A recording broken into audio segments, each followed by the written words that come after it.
Hi, everyone, and welcome back to yet another episode of Literally My Life, the podcast. I am so happy to be back. I'm so happy to be talking to you guys. I'm trying to be very consistent with posting the podcast because at one point you guys were literally all that I had. But I'm very happy to be doing this from my bed. The reason I'm doing it in my bed today with no makeup on or really anything going on is, if you didn't know, the only reason you would know is if you didn't subscribe to my YouTube channel, so make sure to do that. A link is in the episode description, is because I went skiing this weekend and I vlogged the entire experience. So make sure to go subscribe to our YouTube channel. It's literally just titled Chicago Barbie, and I vlogged the entire experience there. It was my first time skiing. You guys know I'm not a Colorado native, so I'm trying to do Colorado stuff this year, and skiing was one of those things. It was really fun. It was a great experience, and so just go check that out. But I'm really happy to be back and be sitting here talking to you guys because 2026 is the revival of Literally My Life. At one point, you guys were all that I had. Literally all that I had. I didn't have the social media. I didn't have the platform that I have now. I didn't have the Alex Element. I didn't have anything. You know what I mean? All I had was the podcast. And I used to give it 110% and give it my all. And then once I started doing all the other projects that I've been doing, I kind of have been slacking with you guys. And so I apologize for that. Here I am. I want to give you guys a very honest, unedited, raw version of myself.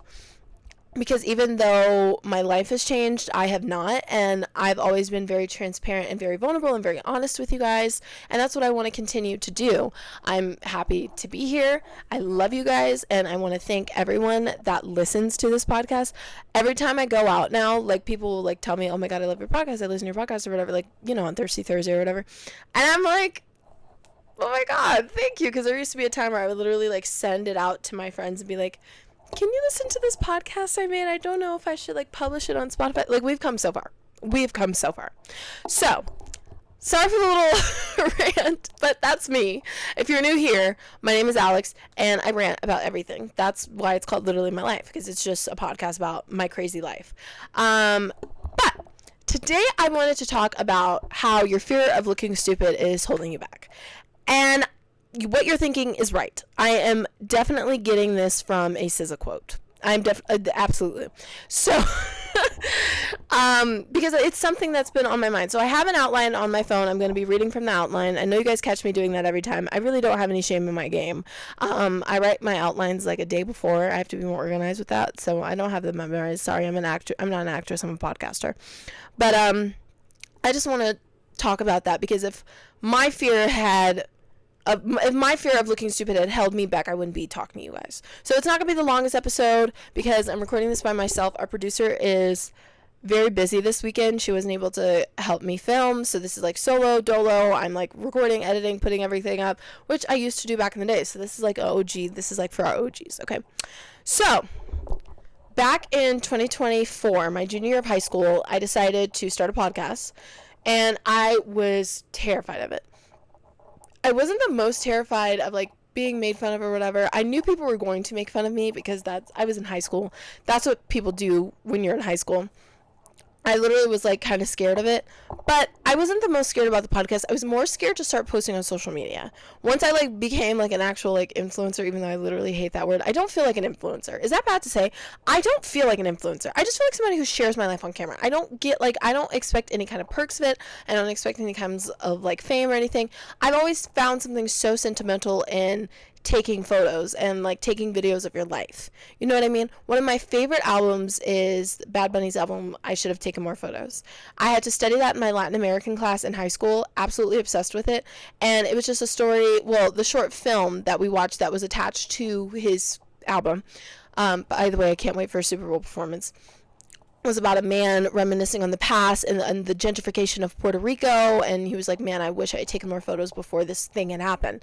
So that's just kind of not the same story, obviously, but that's the thing that I have. I want to vlog this stuff. I want to take videos of me skiing. I want to show my kids in the future. I want to show people, I just want to document my life. I've always thought that was a beautiful thing because you're going to be gone one day, but the videos never will be, so that's something that stays in my heart for real. But anyway, sorry. When I started to post every day on social media, I was nervous I was going to be made fun of. I was actually very nervous to the point where it was like, at first, Chicago Barbie was a secret account. None of my friends knew about it except for my best friend Sky, because she's a real one. And I was not going to tell anybody about it. I was just like, you know what, let me just make my videos for me or whatever, and I don't care.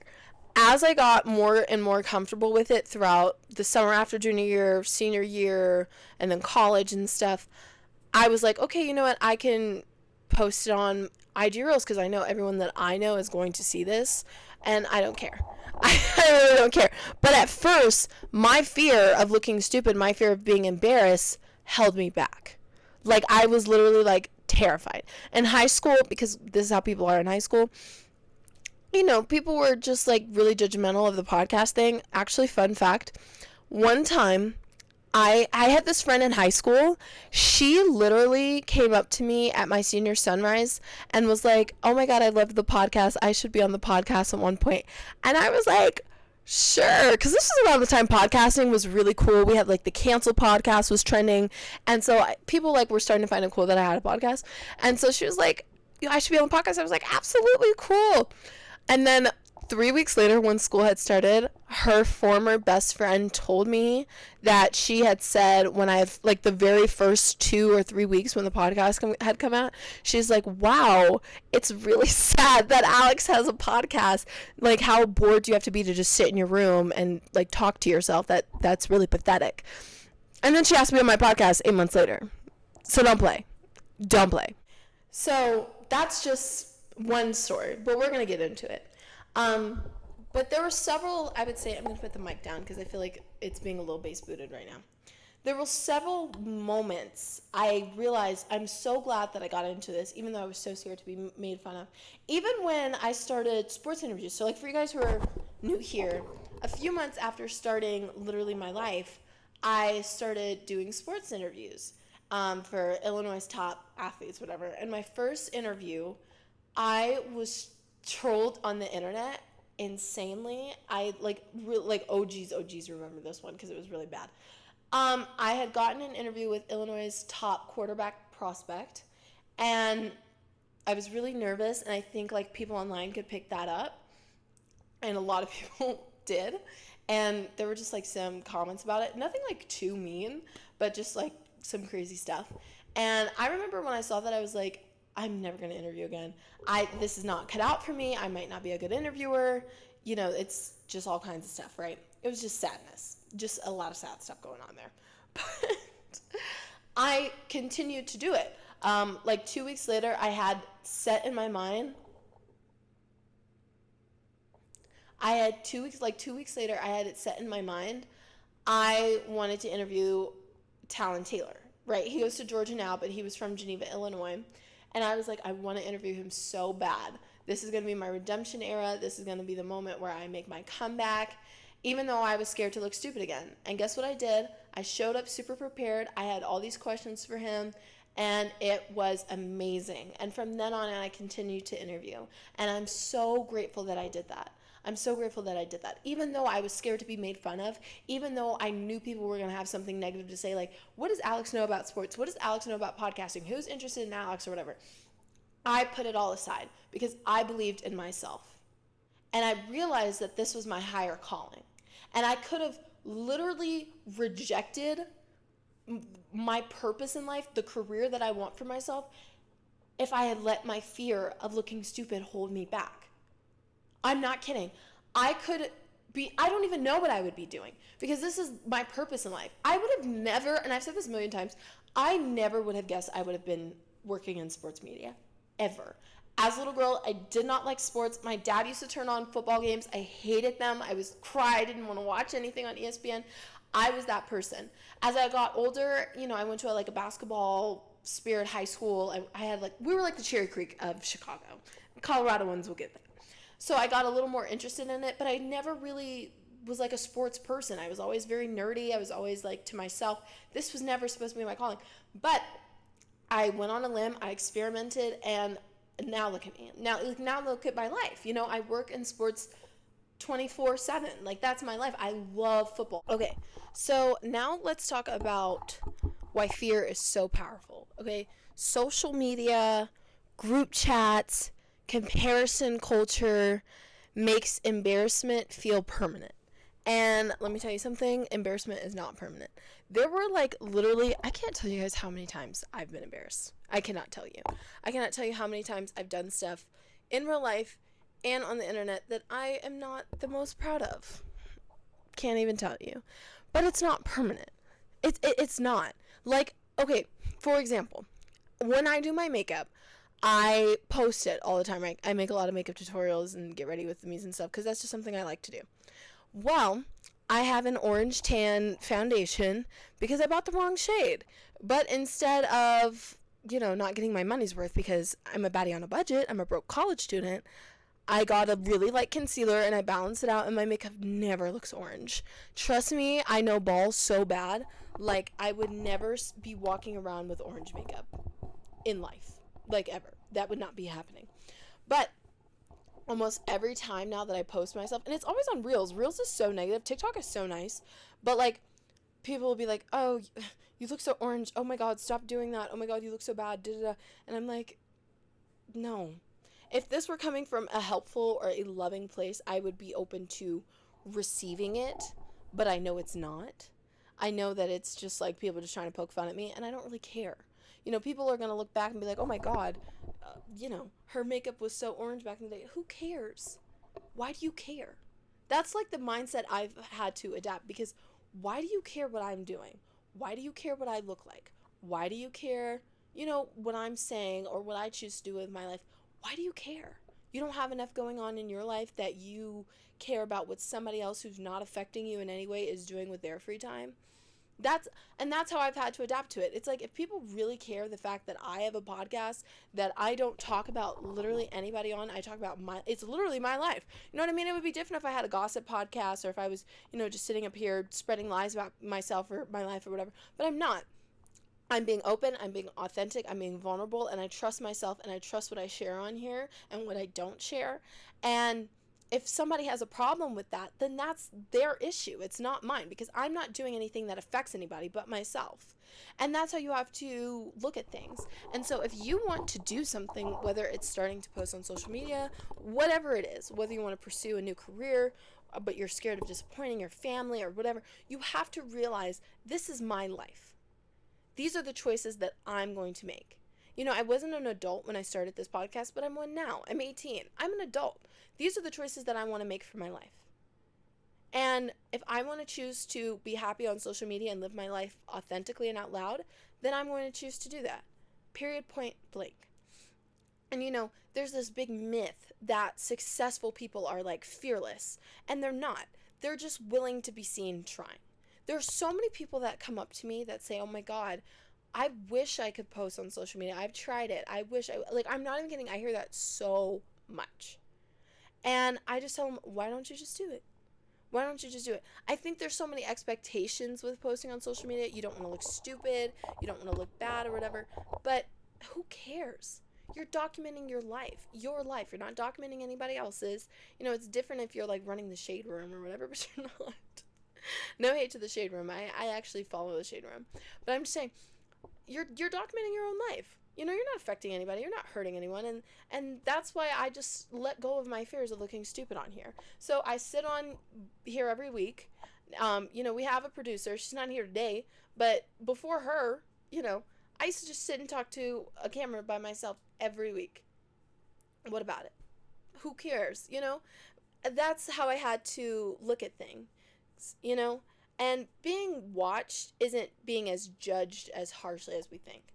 And I didn't realize that until people became more and more receptive of my posts and stuff. And that kind of makes me sad. I wish I didn't have to have the public approval that I got, but it helped with me. But that's not a guarantee. You know what I mean? You may never get that.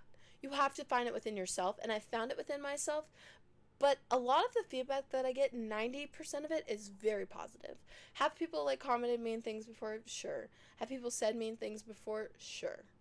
But I don't choose to focus on that, because literally 90% of it is super positive. I have so many people come up to me or comment or DM or literally anything, just my family members, friends, people that I've just met, just say I think you're fearless. I think this is amazing. I love what you post about, whatever. Just really nice stuff. And that stuff resonates with me. That stuff sticks with me. I think that's more important than any hate that I'm ever going to receive from anyone. So I don't think fear should be a powerful thing. We're young. You're going to make stupid mistakes when you're young.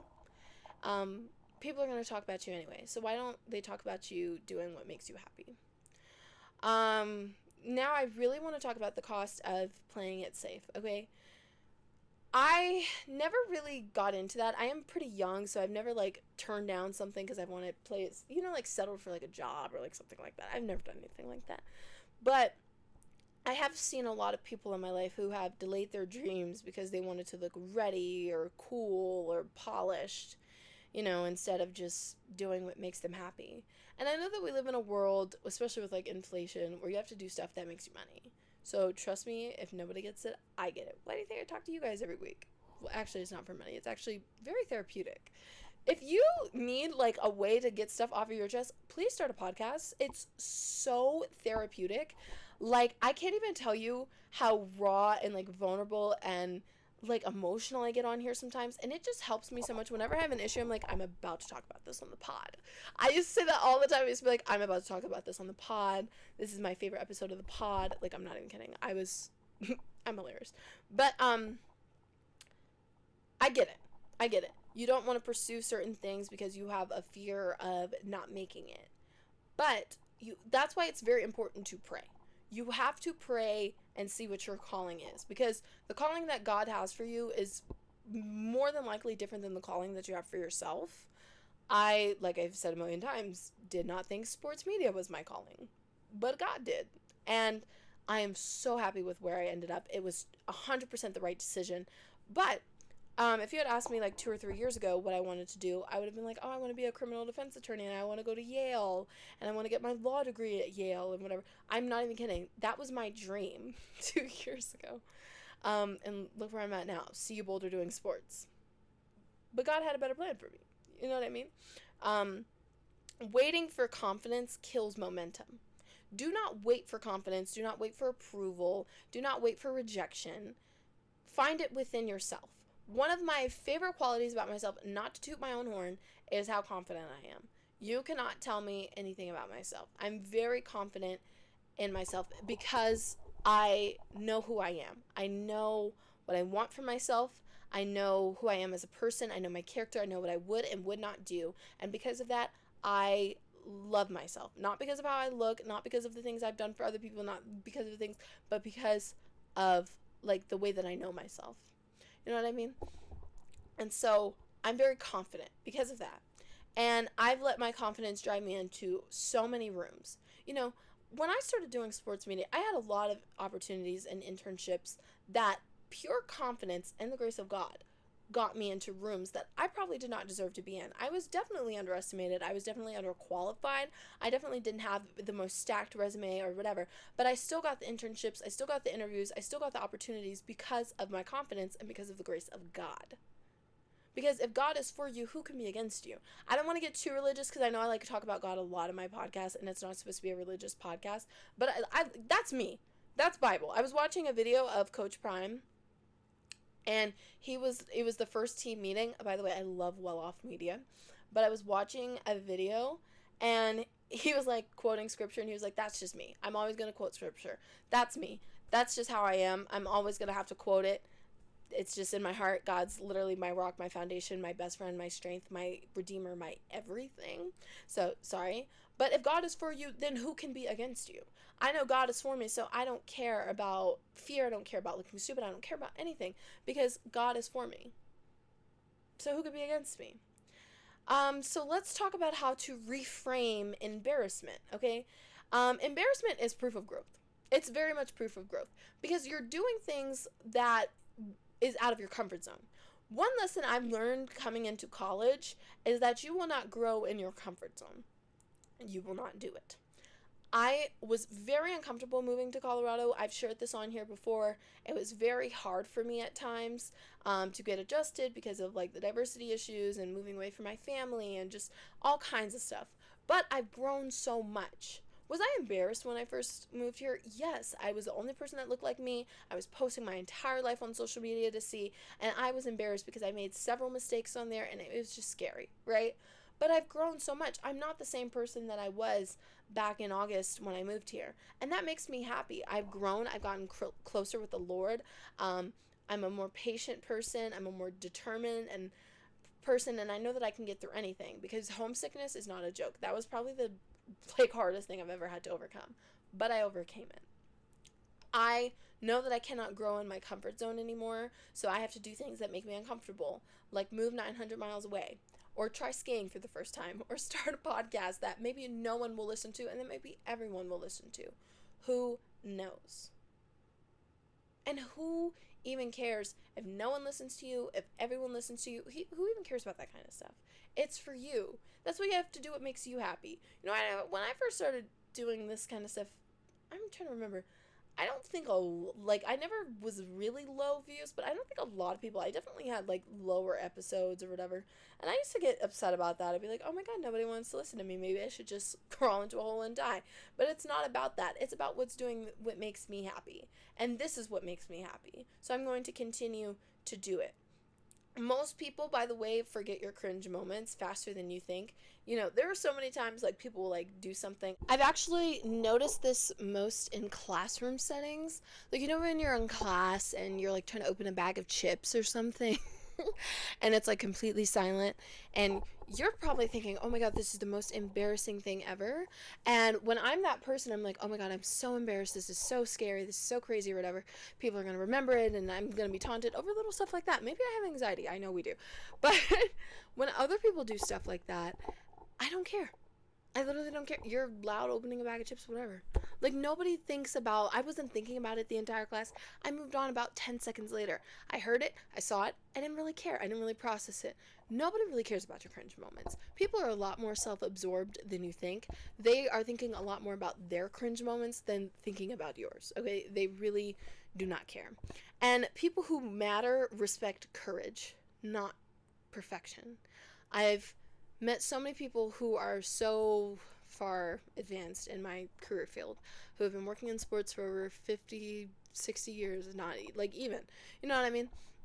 And they will tell me that they respect me trying, they respect my courage. Even my mom, when I would try and get credentials to stuff that I would get denied to, I would be so discouraged, I would be so upset, and my mom would tell me, you know how much courage you have to do something like that?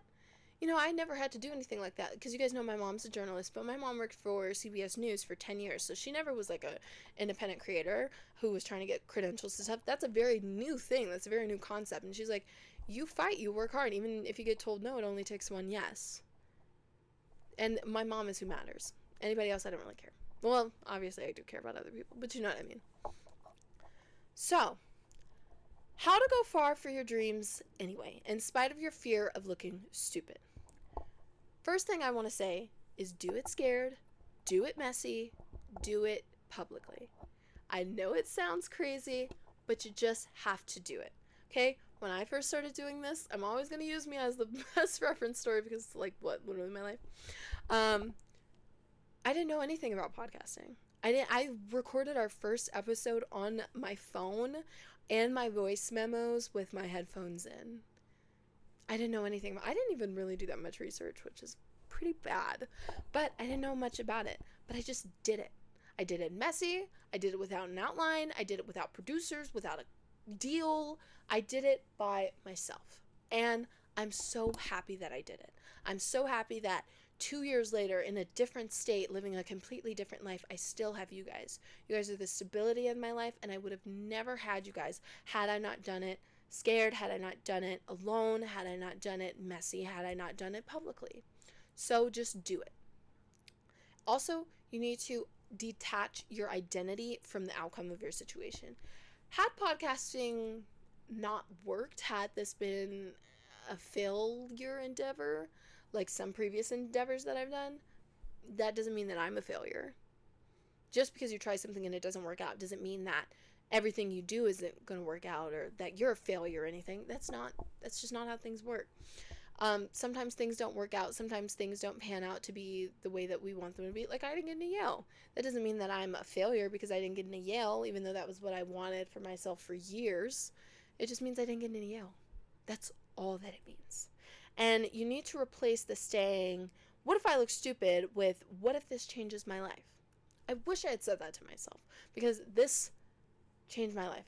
Sports changed my life. Everything changed my life completely. Now I live a completely different life than I'd ever expected for myself, and I love the life that I live. So don't let anything or anyone hold you back. So before we go, I want to do our Ask Alex questions. If you're new here, we have a segment titled Ask Alex. It's a Google form that is linked in every episode description where you guys can ask me a few questions. I love giving you guys feedback and interacting with you guys in real time. So make sure to submit your questions for an episode, for a chance to be featured on an episode of Literally My Life. Okay, so first one. What's something you almost didn't do because you were scared of looking stupid, and what happened when you did it anyway? Really good and specific question. What's something I almost didn't do because I was scared of looking stupid? Social media. I always was like okay with doing the podcast. I was never okay with being like an influencer and like recording my like days of my life and makeup tutorials and my morning routines and whatever. I was like, no, not gonna happen. I was so scared of looking stupid doing that for some reason. I was like, this is stupid, because I used to make fun of influencers. You guys know that? I used to think people who did that was kind of like shallow, but now look at me, right? But I'm so happy I did it because it changed my life.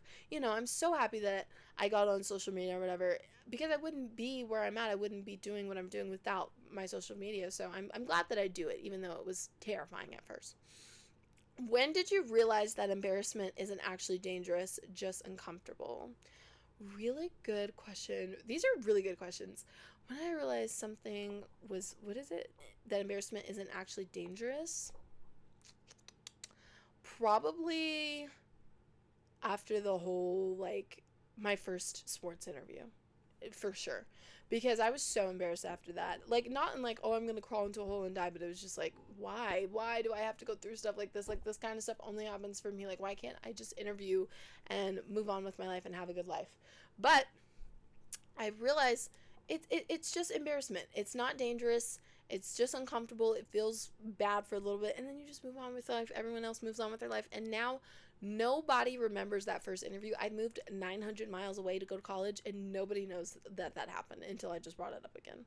So it fades. It literally does fade away. How do you personally push through the moment where doubt is loud and confidence is quiet? God. Just God. A lot of times I will pray to God to be the strength that I don't have, to be what I can't be. And he always gets me through those moments. There was a moment I will share with you guys that I had to pitch myself for an opportunity. I was so nervous to do it. I was like literally praying before I went to the pitch, because it was in person. And I was so nervous. I was like, I don't know what to do. I don't know what to say. I was like, God, give me the words to say, help this go perfectly and smoothly and be the strength that I don't have. Do what I can't do. And that's literally that's what God did. There was a lot of doubt there. There was a lot of like fear of looking stupid. There was so much going on. And guess what? God got me through it. And the pitch went perfectly. And now there's so much more coming for Literally My Life. There's so much more coming for the whole Chicago Barbie thing, for social media. Like, there is so much coming because of that one pitch. So I can't really talk about it yet. I hate saying that. Oh my God. I hate saying that. But I don't like to talk about things before they happen. I just get superstitious like that. But I'm happy that I did it. And God was my strength during that. What would your life look like right now if you had let fear stop you every time? I have genuinely no idea. I would definitely not have a podcast. I would definitely not be an influencer. I definitely probably wouldn't go to Boulder. I definitely would not work in sports. I have no idea what my life would have been like. I probably would have continued to pursue law. And I have no idea where I would have gone to school. Maybe Syracuse or Spelman, because those were my top two choices, or USC. But I have no idea what my life would look like. I don't know. This girl, I have a really good friend. I love this girl. Her name is Isabel, and she goes to college with me.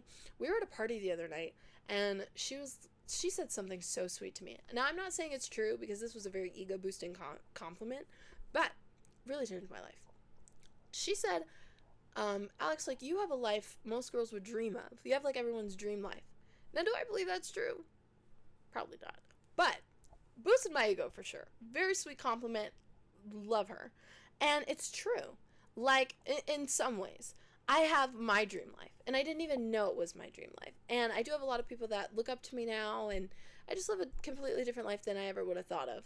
So if fear had stopped me, I wouldn't have the life that was meant for me. Last question. What advice would you give to someone who feels delusional for wanting more? Don't ever feel delusional for wanting more. Half the time, it's God telling you that you have a higher calling than what you've been called to do, or that what you are currently doing. And don't feel delusional. Feel chosen, because that's what you are, and pursue it. Be obedient. You got it, girl.